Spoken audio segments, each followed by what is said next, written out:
This channel does not promote any violent, harmful, or illegal activities. All content provided by this channel is meant for an educational purpose only. এবার ধনেখালির দিকে নজর রাখবো। টিএমসির বিক্ষোভে বন্ধই হয়ে গেল এসআইআর এর শুনানি। আর শুনানি কক্ষে জোর করে ঢোকার চেষ্টা, বাধা দেওয়ায় তুমুল হইহট্টগোল তৃণমূল কংগ্রেসের। বিএলএদের ঢুকতে না দিলে বন্ধ থাকবে শুনানি, এই হুঁশিয়ারি দেন তৃণমূল বিধায়ক অসীমা পাত্র। দীর্ঘক্ষণ লাইনে দাঁড়িয়ে থাকেন ভোটাররা, তারপর ফিরেও যান। যার ৮০ বছর ৯০ বছর বয়স, তাদেরকেও দূর দূরান্ত থেকে এক জায়গায় হিয়ারিং হচ্ছে এই ব্লকে, এখানে তাদেরকে আসতে হচ্ছে কেন? আজকে আমাদের দাবি সেই সিনিয়র সিটিজেনদের বাড়ি বাড়ি গিয়ে হিয়ারিং করতে হবে। পরিযায়ী শ্রমিক যে বাইরে কাজ করে খায়, গরিব মানুষ, তাদেরকে এই যে তারা আসবে যাবে, এবং অনেকে বাইরে কান্ট্রিতেও আছে, তারা আসবে যাবে, এই খরচা কে বহন করবে? নির্বাচন কমিশন? সে তো দেবে না। জন্য আমাদের দাবি বাড়ির লোকের যে ডকুমেন্টস দেখাবে, যারা এনুমারেশন ফর্ম ফিল আপ করেছিল তাদেরই সেই ডকুমেন্টস নিতে হবে। আমাদের তাই তৃণমূল কংগ্রেসের দাবি যে বাংলার মানুষকে হয়রানি করা যাবে না। আরও একটা শুনানি কেন্দ্র ঠিক এই একই কারণে বন্ধ করে দেন তৃণমূলের বিধায়ক। এসআইআর শুনানিতে বিএলএ 2দের ঢুকতে বাধা, চুঁচুড়ায় শুনানি ক্যাম্প বন্ধ করেন তৃণমূলের বিধায়ক অসিত মজুমদার। বিএলএ 2দের না রাখলে বন্ধ থাকবে শুনানি, এই দাবি শাসক নেতার। বেলা 12টায় তারপরে শুরুর কথা থাকলেও শুরু করা যায়নি শুনানি। হিয়ারিংয়ে আসা ভোটাররা প্রতিবাদ জানান, শাসক নেতাদের ভূমিকায় ক্ষোভ জানান তারা। যে বিএলও 2রা থাকতে দেবে না, সেটা লিখিত দিচ্ছে না। সে দিচ্ছে না বলে হিয়ারিং বন্ধ করে দিয়েছি।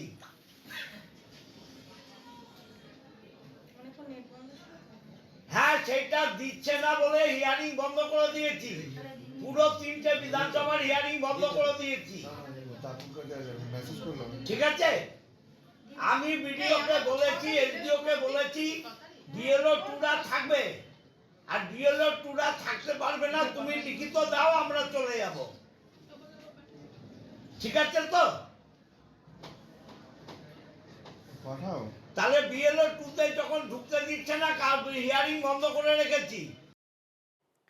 আর এখানেই তার দাবি, অসিত মজুমদারের দাবি যে স্বচ্ছতা থাকার জন্য, স্বচ্ছতা আনতে বিএলএ 2দের শুনানিতে রাখতে হবে। শুনুন।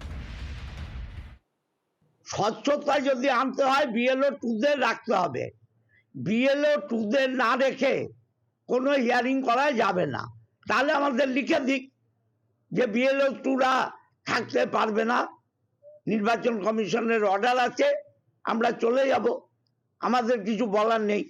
কিন্তু বিএলও 2রা থাকবে না, হিয়ারিং হবে, মানুষের নাম হবে, বাদ হবে নাম, একটা জেনুইন ভোটার নাম বাদ হবে না।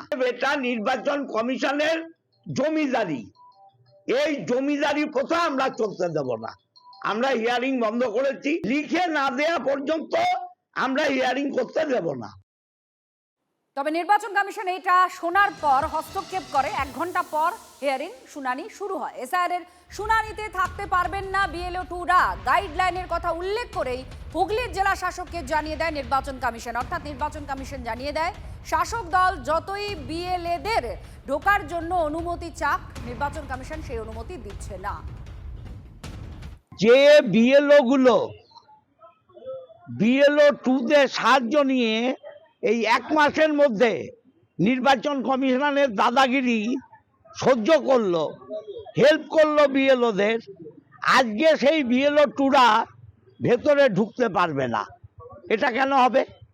এটা কোন আইন? বিএলও 2রা না ঢুকলে কালকে থেকে আবার বন্ধ, যদি লিখিত না পাই আবার কাল থেকে এজিটেশন হবে। রাষ্ট্রপতি শাসন দরকার, কিন্তু আমি বিশ্বাস করি না এত বড় ধৃষ্টতা হবে। ও নিজের বুদ্ধিতেই কাজটা করবে, নিজের বুদ্ধিতে টাকা পয়সা দুর্নীতি করে, পুরসভার টাকা ঝাড়ে, এইসব করে, সব অনেক কিছু করে। কিন্তু ও পুরসভার এই এসআইআর হওয়া কাজ হচ্ছে এরম জায়গায়, হিয়ারিং হচ্ছে এরম জায়গায়, ভাঙচুর নিজের বুদ্ধিতে করবে, এটা যাই হোক বন্ধ করে দেবে। এতটা বড় বাপের বেটা ও নয়। এটা নির্বাচন কমিশনকে বুঝতে হবে যে প্রথম রাত্রে বেড়াল মারবে, না 15 দিন পরে গিয়ে তুমি ডাকবে, সেন্ট্রাল ফোর্স ডাকবে, সেটা নির্বাচন কমিশনকে বলতে হবে।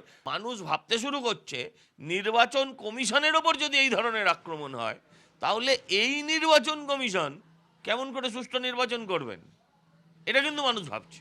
ওষুধটা একদম গোড়ায় গিয়ে দিতে হবে। ইলেকশন কমিশনের উচিত ওর বিরুদ্ধে এফআইআর করা এবং যে যে জায়গায় আসানসোল সহ যেখানে যেখানে এই ঘটনা ঘটছে কেন্দ্রীয় বাহিনী মোতায়েন করা। এদের একমাত্র লাঠা ঔষধ ছাড়া অন্য কোনো ওষুধে এরা কাজ করবে না। এসআইআর শুনানি চলছে, আর এই আবহের মধ্যে আজকে বাংলায় কেন্দ্রীয় স্বরাষ্ট্রমন্ত্রী সন্ধে 6:30টায় কলকাতা বিমানবন্দরে তার নামার কথা রয়েছে। বৈঠক করবেন বিজেপির বঙ্গ নেতৃত্বের সঙ্গে। কাল সকালে ঠনঠনিয়া কালীবাড়িতে যাবেন। বিধানসভা ভোট নিয়ে দলীয় নেতৃত্বের সঙ্গে দফায় দফায় তার বৈঠকও রয়েছে। আর সেদিনই আরএসএস এর সঙ্গে সমন্বয় বৈঠক রয়েছে অমিত শাহ। সাংবাদিক বৈঠকও করবেন। বুধবার দলীয় সাংসদ আর বিধায়কদের নিয়ে বৈঠক। মণ্ডল, জেলা, জোন, রাজ্য নেতাদের সঙ্গেও বৈঠক করবেন অমিত শাহ। অমিত শাহের এই সফর খুব গুরুত্বপূর্ণ। সামনেই নির্বাচন রয়েছে। নির্বাচনের স্ট্র্যাটেজিতে কোনো বদল হচ্ছে কিনা এটাও খুব গুরুত্বপূর্ণ, কারণ তার যে সময় বঙ্গ সফর, সেই বঙ্গ সফরের এই সময়টা একটা খুব গুরুত্বপূর্ণ। এসআইআর এর প্রক্রিয়া চলছে, শুনানির প্রক্রিয়া চলছে, আর সেই শুনানির প্রক্রিয়ার মধ্যেই অমিত শাহ রাজ্যে আসছেন। 3 দিনের তার সফর, এবং সেই সফরে যেখানে একেবারে দলীয় নেতৃত্বদের সঙ্গে একেবারে কোর থেকে শুরু করে বুথ লেভেলের যারা কর্মী রয়েছেন প্রত্যেকের সঙ্গেই তার বৈঠক রয়েছে। খুব স্বাভাবিকভাবেই সংগঠনকে একটা আলাদা কৌশল বা গাইডলাইন দিতে পারেন অমিত শাহ। আজই রাজ্যে আসছেন কেন্দ্রীয় স্বরাষ্ট্রমন্ত্রী অমিত শাহ। এদিকে শার্প পোস্টার ছেঁড়াকে কেন্দ্র করে সল্টলেকে ব্যাপক উত্তেজনা ছড়ায়। অমিত শাহর একটা পোস্টার পড়েছে তাকে স্বাগত জানানোর জন্য, আর সেই স্বাগত পোস্টার ছিঁড়ে ফেলা হয়েছে, জানিয়ে সল্টলেকে ব্যাপক উত্তেজনা। এমনকি যে পতাকা দেখা যাচ্ছে বিজেপির, সেগুলোও ফেলে দেওয়া হয়েছে। শার্প পোস্টার ছেঁড়াকে কেন্দ্র করে ব্যাপক উত্তেজনা ছড়ায়। অমিত শাহ আজকে রাজ্যে আসছেন, তার আগেই তার পোস্টার ছেঁড়াকে কেন্দ্র করে সল্টলেকে উত্তেজনা। অমিত শাহ আসছেন 3 দিনের বঙ্গ সফরে, আর সেই বঙ্গ সফরের মধ্যেই অর্থাৎ আজকে যেখানে তিনি আসছেন সেখানেই উত্তেজনা তৈরি হয়েছে সল্টলেকে। তার যে পোস্টার, সেই পোস্টার ছেঁড়াকে কেন্দ্র করে সল্টলেকে উত্তেজনা।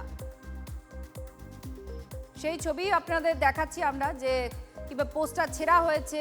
বিজেপির দলীয় যে পতাকা সেগুলো পড়ে রয়েছে এক জায়গায়, একটা ভ্যানে করে নিয়েও যাওয়া হচ্ছে। অমিত শাহর পোস্টার ছেঁড়াকে কেন্দ্র করেই ব্যাপক উত্তপ্ত পরিস্থিতি হয়ে ওঠে সল্টলেকে।